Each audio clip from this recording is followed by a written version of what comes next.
सोचिए रात के 2 बजे दरवाजा नॉक होता है और बाहर खड़े होते हैं ढेर सारे पॉलिटिकल एक्टिविस्ट। वो आपको घर से बाहर खींच लेते हैं सिर्फ इसलिए क्योंकि किसी ने आप पर शक किया है, बस शक। और फिर शुरू होता है टॉर्चर।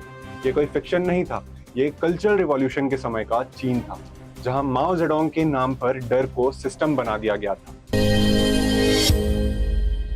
1966 के बाद चीन धीरे धीरे एक बहुत बड़े प्रिजन में बदल रहा था। हर जगह सस्पिशन, हर जगह सर्वेलेंस और हर जगह पॉलिटिकल वायलेंस।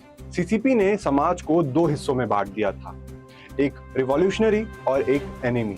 और प्रॉब्लम ये थी कि एनिमी कोई भी बन सकता था, चाहे वो टीचर हो, डॉक्टर हो या आर्टिस्ट और या किसान, यहाँ तक कि खुद के पार्टी ऑफिशियल्स तक। कल्चरल रिवॉल्यूशन ने लॉ को ऑलमोस्ट व्यर्थ बना दिया था। मॉब जस्टिस ही सिस्टम बन चुका था। पिछले एपिसोड में हमने स्ट्रगल सेशंस का जिक्र किया था। अब वो पूरे देश में स्प्रेड हो चुके थे। ये सिर्फ ह्यूमिलिएशन इवेंट्स नहीं थे, ये पब्लिक साइकोलॉजिकल टॉर्चर था। लोगों को स्टेज पर लाया जाता, फोर्स किया जाता कि कन्फेस करो। उनके गले में इंसल्टिंग बोर्ड्स लटकाए जाते, कभी लिखा होता ट्रेटर तो कभी लिखा होता काउंटर रिवॉल्यूशनरी और कभी enemy of the people. Crowd चिल्लाती थी, इंसल्ट भी करती थी और कभी कभी मार भी देती थी। और सबसे खतरनाक बात तो ये थी कि ये वायलेंस ऑफिशियली एनकरेज थी। डर एक पॉलिटिकल टूल बन चुका था।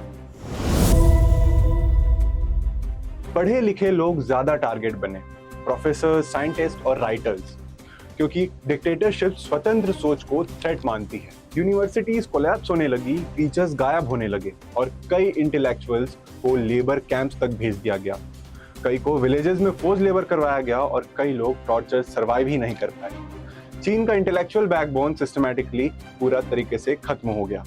ऐसा लग रहा था जैसे नॉलेज खुद क्राइम बन गया।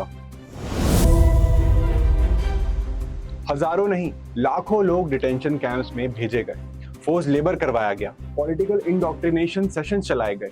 लोगों को घंटों तक माओ के स्लोगन्स रिपीट करने पड़ते थे। कॉन्फेशंस लिखवाई जाती थी, चाहे सच हो या झूठ।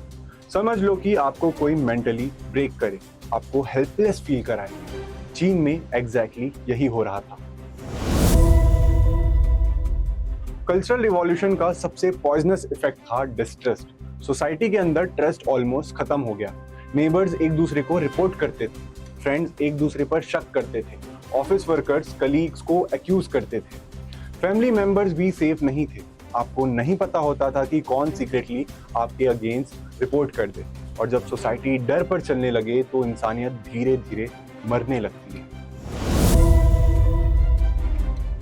और शॉकिंगली सीसीपी के अंदर भी लोग सेफ नहीं थे। कई सीनियर कम्युनिस्ट लीडर्स भी टारगेट बने। जो माओ से डिसएग्री करे वो अचानक गायब हो जाते। Public humiliation, house arrest, disappearances और कल्चरल रिवॉल्यूशन ने सिर्फ कॉमन सिटीजन्स को नहीं, पूरे पॉलिटिकल सिस्टम को भी अनस्टेबल कर दिया। क्योंकि डिक्टेटरशिप में लॉयल्टी कभी इनफ नहीं होती। आज लॉयल हो तो कल सस्पेक्ट बन सकते हैं। सबसे डरावनी चीज थी नॉर्मलाइजेशन ऑफ क्रुएल्टी। लोग वायलेंस देख देख कर नम होने लगे। बच्चे टॉर्चर देख रहे थे, पब्लिक एग्जीक्यूशंस भी देख रहे थे। डर डेली लाइफ का पार्ट बन गया। और जब स्टेट वायलेंस को मोरालिटी बना दे तो सोसाइटी का मोरल कंपास पूरी तरह से टूट जाता है। कल्चरल रिवॉल्यूशन ने सिर्फ बॉडीज डिस्ट्रॉय नहीं की, उन्होंने ट्रस्ट डिस्ट्रॉय किया, एम्पैथी डिस्ट्रॉय की और ह्यूमन डिग्निटी भी। इस केओस के बीच माओ और शक्तिशाली बन गया, क्योंकि जब लोग डर में होते हैं तब वो प्रतिरोध कम करते हैं।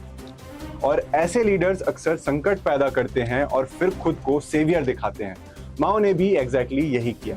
पूरे चीन को आइडियोलॉजिकल बैटलफील्ड बना दिया और करोड़ों लोग उसकी पॉलिटिकल गेम का शिकार बन गए। इस एपिसोड में सिर्फ इतना ही।